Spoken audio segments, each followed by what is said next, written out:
can say, guys, is wow. Richard Crowell, you really are a nasty. You really are a nasty.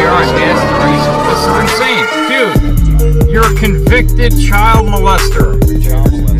Absolutely insane. And I am going to try to say no cuss words in this video. It's going to be very hard, but I'm going to attempt to not use any foul language. Because my videos continuously get flagged by the child molester and his crew. Everyone knows the story, and if you don't, well, you're in luck. Because I'm going to tell you the story from the very beginning. About 20 years ago, there was a man named Richard Crowell, this really short, fat, greasy little Mexican. And he decided that he was going to violate children by continuously sexually abusing them. He did the crime, he got caught, and then he went to prison.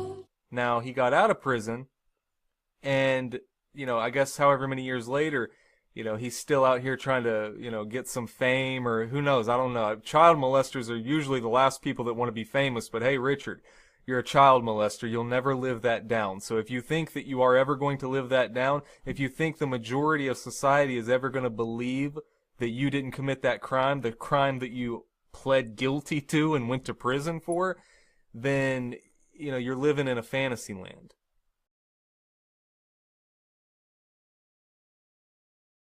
A few very feeble-minded individuals who have extremely low IQs, like, I don't know, Lorraine Morris. You know, Richard recently came up with another excuse for why he didn't do the crime that he pled guilty to, but, you know, his latest excuse was actually the funniest one yet, because his other excuses were very thin and very easy to prove wrong. Gardner Earth Guy questioned him and realized there were many holes in Richard's story, and that's when Gardner Earth Guy got a police report and read the police report, found out the true disturbing facts of what Richard Crowell actually did, the crimes that he really committed against children.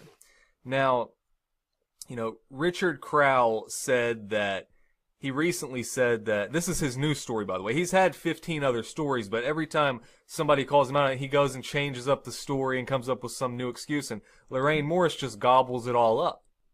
And he said that he originally had a charge of lewd, mischievous conduct, but his probation officer didn't like him, so somehow a probation officer had the authority to go back in the court records and change the original charge to a harder charge, from lewd, mischievous conduct to continuous sexual abuse of a child under the age of 14.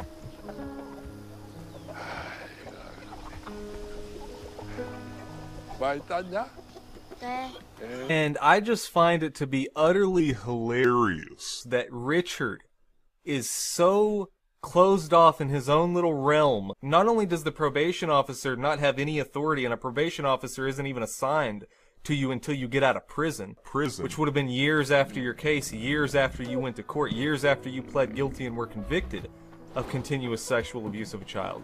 But no one can do that. A police officer can't do it. A judge can't do it. They can drop charges. They can give you lesser charges from the original charges, but they can't go back and say, hey, I don't like this guy. All I can say, guys, is wow. He rubs me the wrong way, so... Richard Crowell, you really are a nasty piece of work, aren't you? I'm going to change an original charge to a much more serious, harder charge that carries much really? penalties. It's come to that? Richard, really? That's crazy, really bro. Your story? That it's all your probation officer's fault. At first it was all the police officer's fault. At first it was all the victim's fault. Richard is always saying that it's everyone else's fault except Richard. Richard Crowell, you really are a nasty piece. Richard Crowell, you really are a nasty piece. This is insane. Dude, you're a convicted child molester.